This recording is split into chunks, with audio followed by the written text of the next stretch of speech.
Right, I think we're here.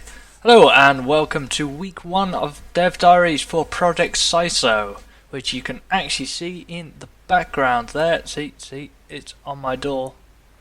Yeah, I have a sort of one of those things that's meant to go on one of those A-frame tripods, and I just got some forks, folded them up, and actually used that to make a little hook for the door. Actually, I attributed that to my mate I used to live with a couple of years ago.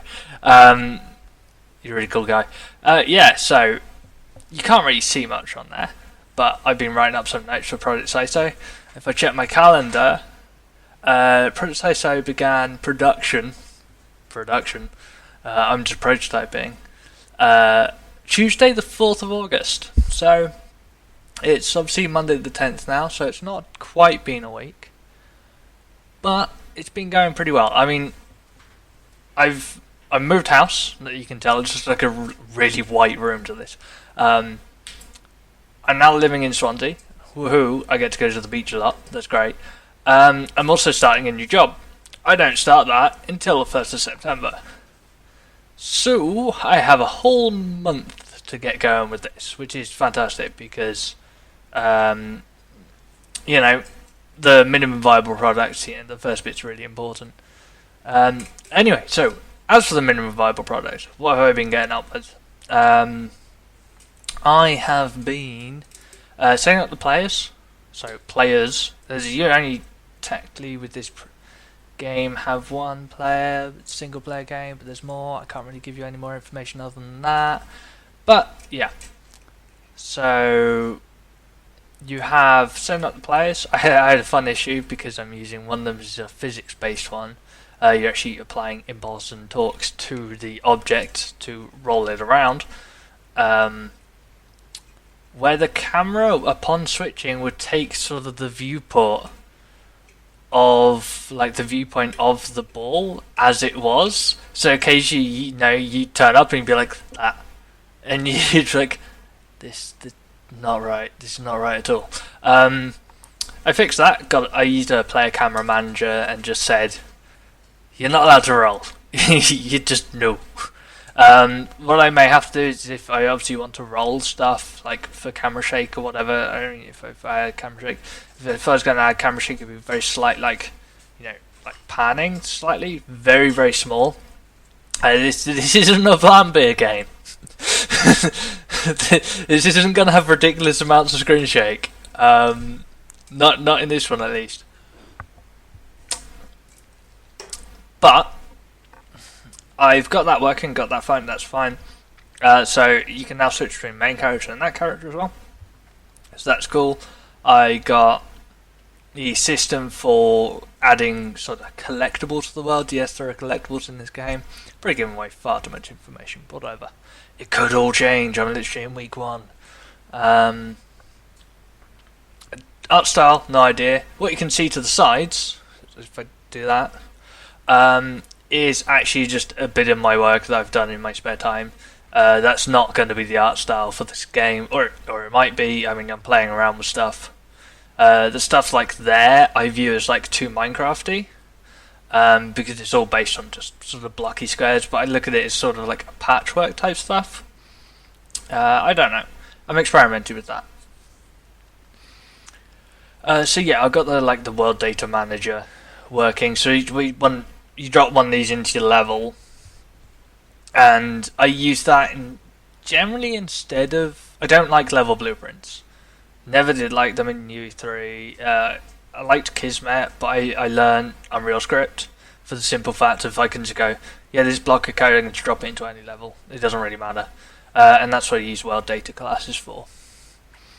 So I have these collectibles, and what happens is that whenever the game starts, at least I'll probably use a lock.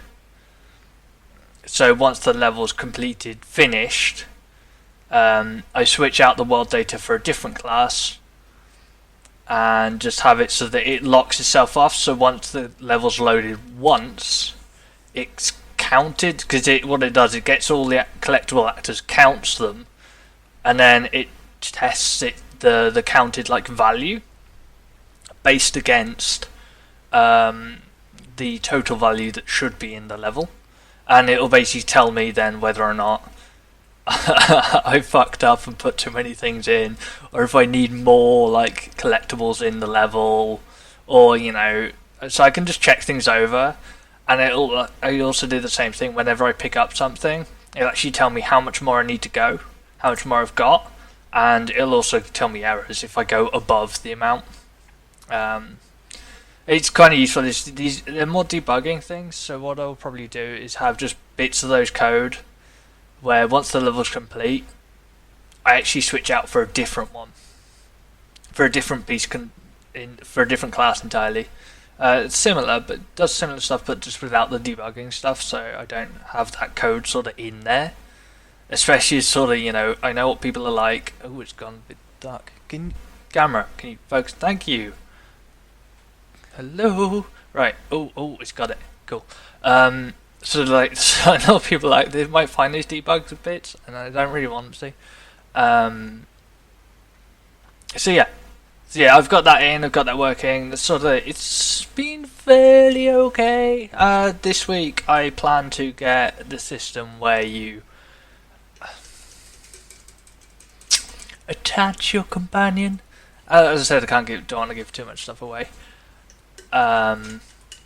And start playing around with that style, because I really want to start like concepting out sort of the looks of things, but I can and I can't without an art style. So I'm gonna have a play around with how stuff looks, do some grey box stuff out, and just have fun with that. And in fact, next week you might even be able to see some grey box stuff. But until then, that's all from me. Yeah. Don't ask when Project SySO is coming out. It'll be about 3 years from now. I am the sole developer of that. I probably should have mentioned that at the start. Note to self, mention that at the start. I'm the sole developer. I'm mainly a 3D artist. However, I have a background in coding. Talk to any programmer, they tell me to fuck off, and I'm not a programmer. However, I'm going to be doing most of my stuff in Blueprint, because I think Blueprint's great. And once that core logic's in, what I can do is then because the game itself is fairly simple on the programming side. It's not going to be anything massively complex, and that's the point. It's my first game. I'm not going to go complex. Like, I'd love to make a procedurally generated roguelike with tons of variants and shit like that, and you'd be like, yeah, it's great. And then I'd be like, I don't even know how to program a room to appear. No. So yeah, I'm doing something that's very simple and it's very friendly to my skills. And that's what I say. If anyone's actually thinking, oh yeah, I know bits, like I'd totally love to make a game. I want to make this, but I don't know how. Think about what you can make. I mean, that's not to say like there are bits in this game. Like I have no idea about AI. I have a friend who's fairly good at it. He did dissertation on it.